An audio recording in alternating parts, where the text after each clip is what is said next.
There's a primal urge in all of us to explore.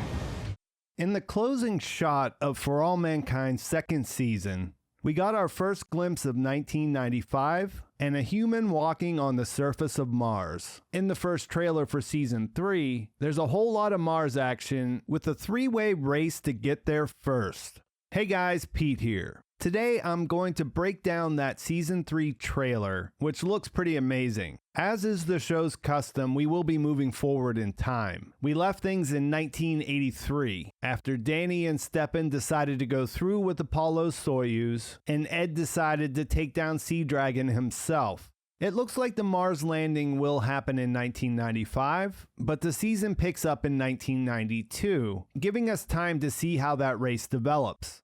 The trailer opens with Danny saying that there's a primal urge in all of us to explore. We see a shot of her on the US mission, coupled with a shot of Ed in civilian clothes on what looks like this large ship that has a rotating wheel to create artificial gravity. This is also known as a von Braun wheel, because Werner, who you'll remember from season 1, used this idea as part of a concept ship he came up with for a trip to Mars in the 1950s in our timeline. In an interview with EW, the show's creators mentioned a friendly competition between Danny and Ed to see who might get to command the mission to Mars. It makes sense then to open the trailer with these two characters, and based on what we see, Danny wins that. As mentioned, we do see her on the mission, and on this one shot, you can see that she's wearing the mission badge. NASA's ship is called the Sojourner 1. There's a shot of it approaching the red planet, and I'm guessing this first shot is also it taking off from the surface of the moon. We also get a look at the Soviet ship during its terrestrial launch. It's called Mars 94, which is taken from an actual proposal that they made to visit Mars in 1994, but of course in our timeline, the Soviet Union had been dissolved by that year.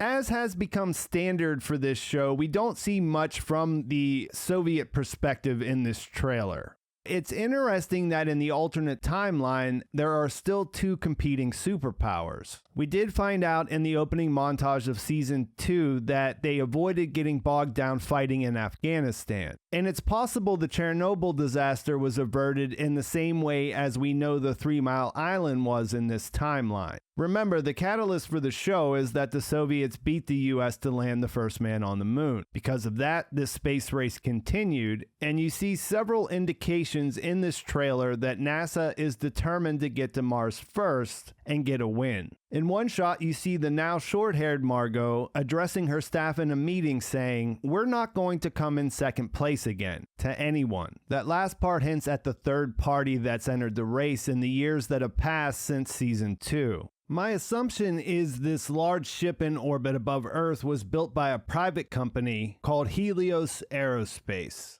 You see their CEO, Dev Ayesa, on TV talking about disagreeing with the idea that private citizens don't belong in space. Their ship is called Phoenix, and my guess is that Ed left NASA after losing the competition to command Sojourner and is now in charge of Helios's mission. It also looks like Kelly has followed in her father's footsteps. You see her on a ship or maybe in a base saying, "We're talking about discovering life on another planet. It will change our concept of who we are, where we're going." There's another shot with Ed, and it looks like she's saying this to him. And the reason why I thought it might be on the surface is that you see a Russian suit hanging behind him.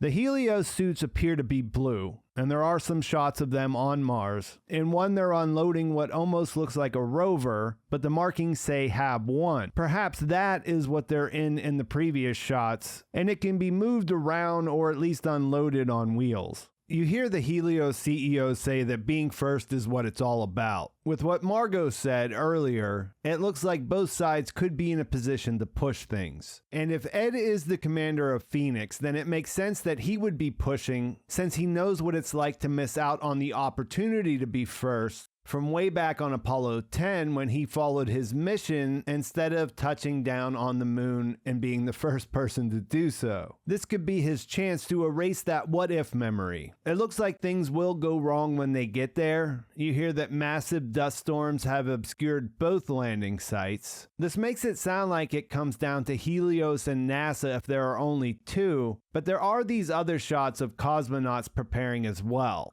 We know they will get there. There are several shots of landers and plenty of activity on the surface, so the drama will be in who is the first to land, I guess. Also, finding the water seems to be an issue at first. At least you hear the CEO asking where it is. Later, Ed is talking to Kelly about a resource that can support large-scale human colonization. It's not clear from the trailer what he's talking about, and I'm no expert here, but a Google search will tell you that there are ample resources that could be useful for colonization available on Mars. So much so that it seems like most strategies to set up a permanent settlement would involve sending automated ships ahead of any human missions to get things set up ahead of time. Not sure if they already did that or if that will have anything to do with their conversation, but I did go down a rabbit hole reading about it, so I thought I would mention it. Part of what's interesting about Ed working for the private firm is that they may be actively poaching people from NASA. We do have several shots of mission control, where it looks like Bill, aka Peanut, has finally made it to flight director, and it's possible that Alita will as well because she's in that same position. We see Margot, Molly, and even Ellen at JSC, so I don't know who that leaves to be on Ed's side over at Helios. There's a shot of Molly with a white cane, so I'm guessing she's blind now, but it doesn't appear to be holding her back from working at NASA.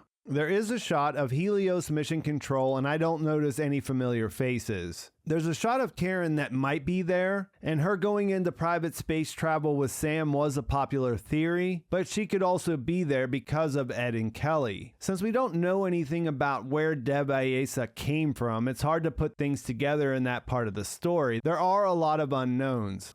Danny appears to be an astronaut now too, and in this one shot of him that looks like it's at JSC, you can't miss that he has a wedding ring on. I looked at the cast list on IMDb and noticed an Amber Stevens, who I suppose is his wife, and I guess that means 9 years later he's moved on from his obsession with Karen after her midlife crisis situation that happened there at the end of season 2. Whether the Baldwins stayed together will be one of the answers we'll get in season 3. I don't see anything in this trailer that would indicate if they did one way or the other. What looks like one of the big space sequences we'll get early in the season is some kind of an issue on the Phoenix while it's still in Earth's orbit. There's a cable that's broken loose and 2 astronauts in gray suits getting knocked off the ring. Originally, I thought this was during construction, but there's this shot of the interior where you see people falling over that's probably related to that. I don't really know. There are several shots of civilians walking around in the ring section, and none of anything that looks like a journey to Mars. So maybe Helios has built this and is showing it off before sending it to the Red Planet. A couple of shots that are probably related to this accident have an astronaut in a similar gray suit hanging near a thruster and opening a panel. There's another one that has what I guess is the same cable still whipping around, and this almost looks like Danny to me. That doesn't seem right since he was at NASA, so I guess we'll have to wait and see what's going on here. It does look like there'll be plenty of action. There are quite a few shots of things looking hectic in space, and the last big thing that stands out is that it looks like Ellen has moved into politics. There's a shot of her running for Senate in '86, and I guess it must be a flashback or part of the opening montage if they do that again. And with the confetti falling from above, it looks like she probably won her race.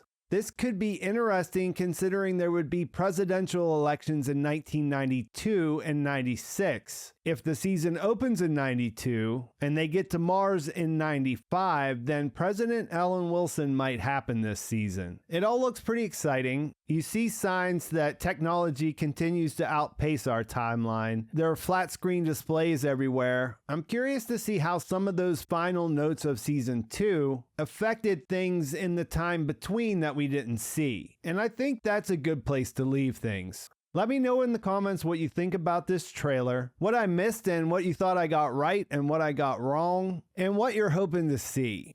Please like this video if you enjoyed it. Please subscribe to my channel if you haven't already. And thanks for watching. I'll talk to you soon.